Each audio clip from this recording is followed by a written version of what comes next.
Alright, everybody.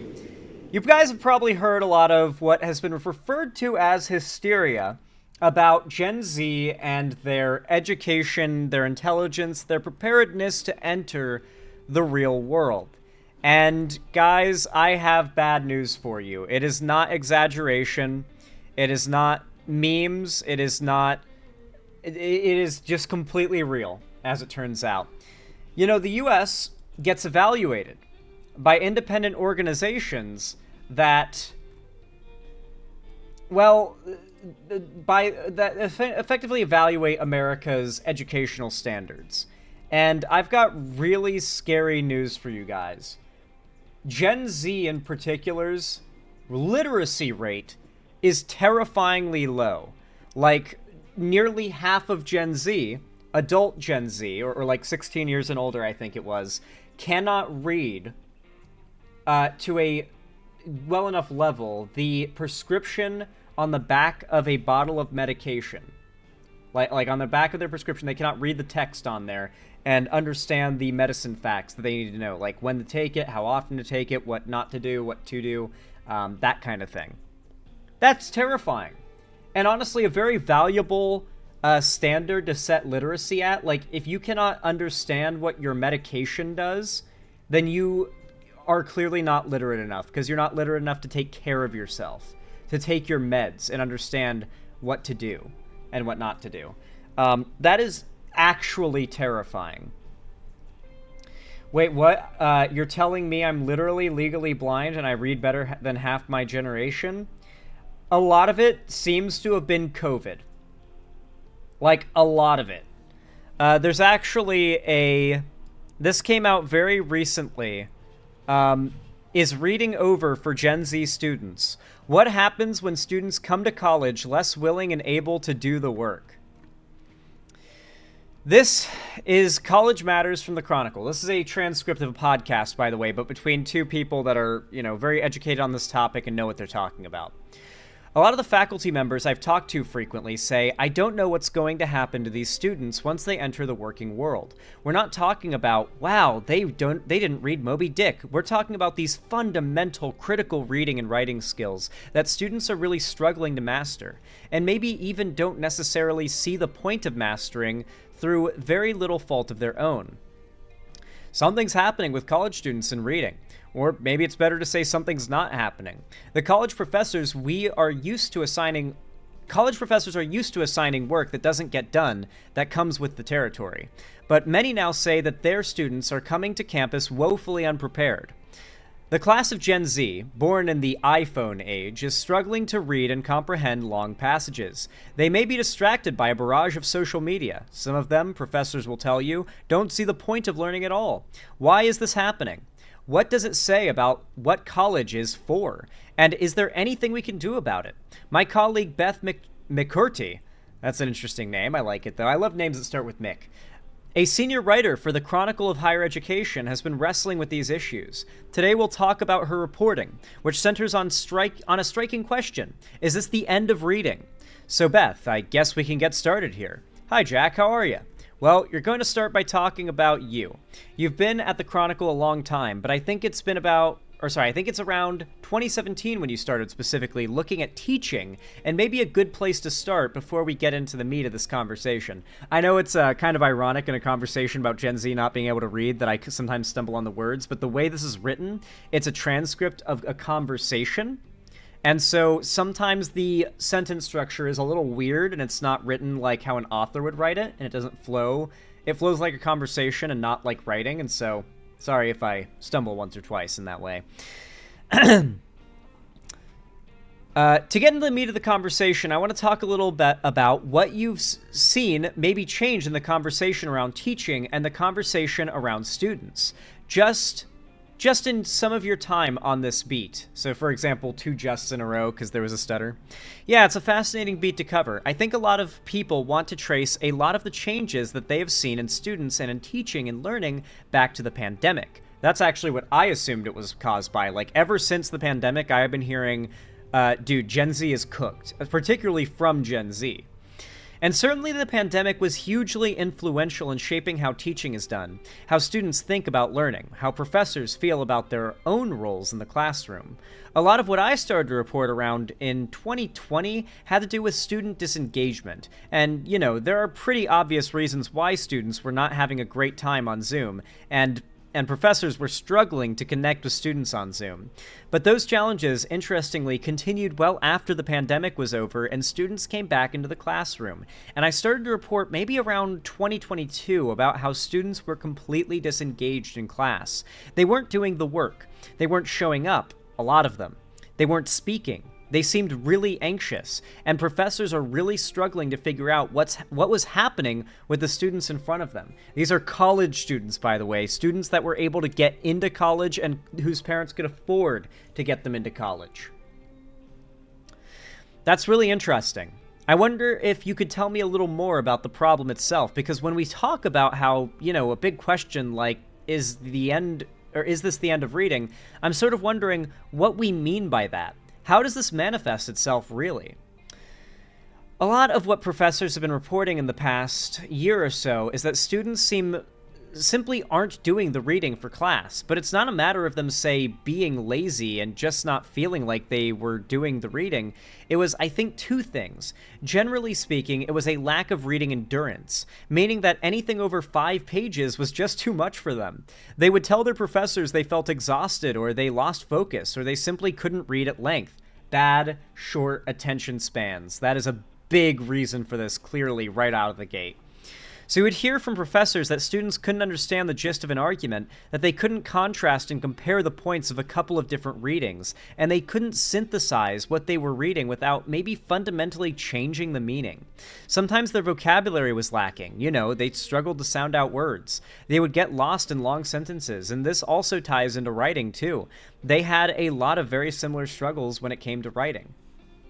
I think this is so fundamental to what we're seeing right now with Gen Z.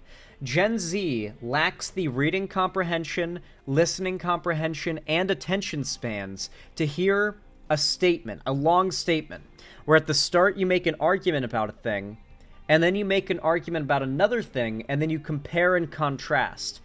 Gen Z is incapable of engaging with a conversation like that because somewhere around the argument about the very first thing and its ups and downsides, they fell off. They stopped listening. And so they're tuning in and out throughout what you say, and they only get little bits of it, and then they don't even realize they weren't listening. They interpret what they heard, and then they end up having insane takes.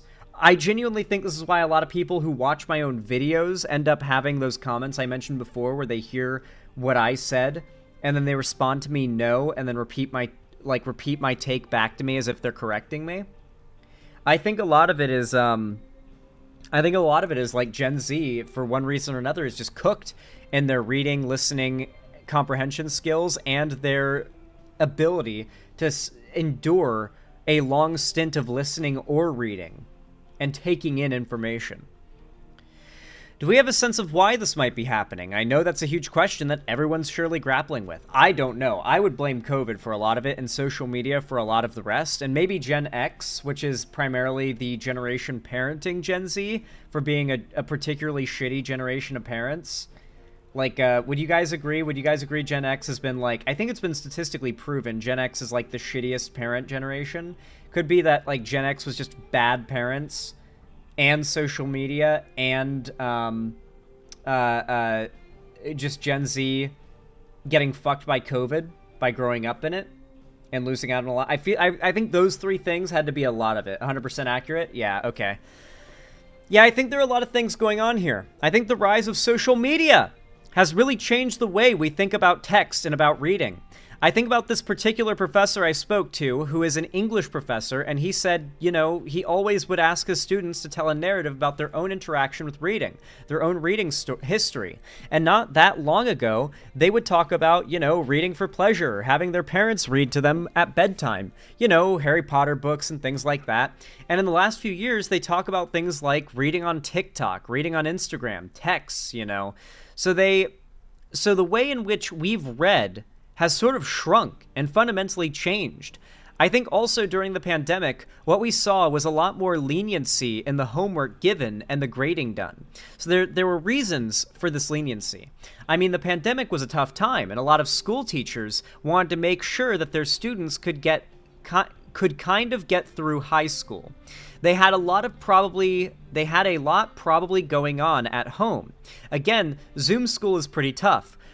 What that did, though, unfortunately, is, I think, it gave students maybe a false sense of what they needed to do for school. Their expectations of themselves were lowered. How much homework they're expected to do diminished. How much reading they're expected to do diminished. And that really influenced and shaped their views coming into college.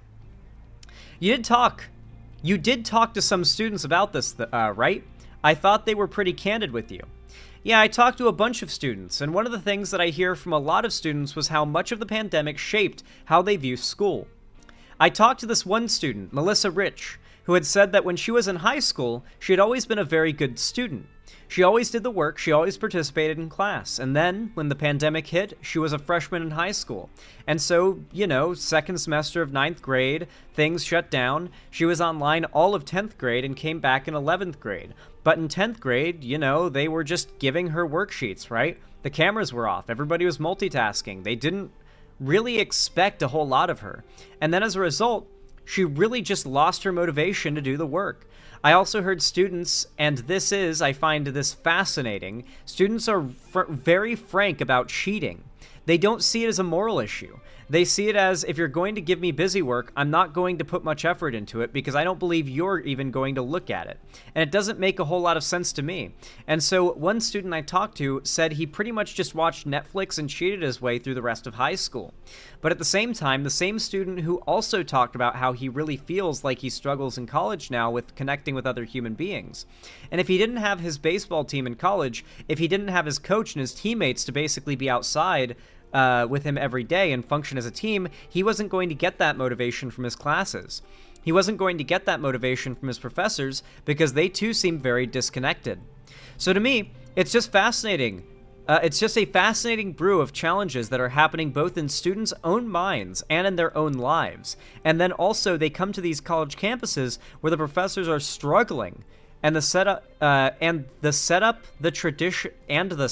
it was to set up the traditional ways in which classrooms are set up, and the way in which traditional classrooms are set up is probably how they meant to type this, don't necessarily meet students where they are. I think it's important to remember that our education system, even before COVID and social media, was already lacking. There were a lot of ways in which experts were suggesting we could change the way we educate students in America to increase the amount of successes that come out of our schools. There are other countries that have mocked us in the world of education for decades, okay? It is only about to get so much worse now, like so much worse, to the degree that it is downright scary. It is really terrifying. Trump, vaccine, school funding. Are you guys ready to hear something terrifying? On the campaign trail, Donald Trump again vowed to shut down the education department and endorsed a Louisiana law mandating the display of the 10 Commandments in public schools. He also pledged to cut funding to all schools with vaccine requirements. Hey guys, it's about to get so much worse. We need to win the information war. If Gen Z's not reading, if they're not educating themselves, if they're not actually learning even in our educational institutions and institutions of learning, then hell, let's hope they can at least stumble upon one of my videos and learn something different from what those alt-right weirdos funded by Russia are being astroturfed into massive amounts of success online into telling them. And if we're going to do that, then you're going to have to hit that like button, because every single thumbs up you leave on my videos and my streams forces YouTube to push my content in the algorithm to a wider and larger audience. as does subscribing and commenting as well when this goes out as a video. Subscribe and ring the bell icon if you haven't already. Get a membership if you want to financially support the channel as well. That also really helps too. And of course, if you want to see more from me, make sure to subscribe and ring the bell icon so YouTube actually tells you when I go live or upload a new video. Follow my social medias, linked down below if you haven't already. My Instagram, Twitter, not Twitter actually, my Blue Sky. I basically abandoned Twitter. Now I'm more on Blue Sky. I've actually started posting on Blue Sky. So if you use Blue Sky, definitely consider following me there. That's where I'm going to be posting more often now, so definitely consider checking out my Blue Sky. Follow my social medias, including my Discord in the description as well. And if you want to support me directly, help me keep the lights on and a roof above my head here at the Xander Hall studio, then please consider donating, subscribing, or gifting a sub on my website, xanderhall.com/live, or supporting me financially through YouTube, Twitch, Streamlabs, Stream Elements, Patreon, or buying merch, because I've got Xander Hall merch through the Streamlabs link down below. But regardless of how you support the stream, thank you so much for watching. And as always, have a damn good one.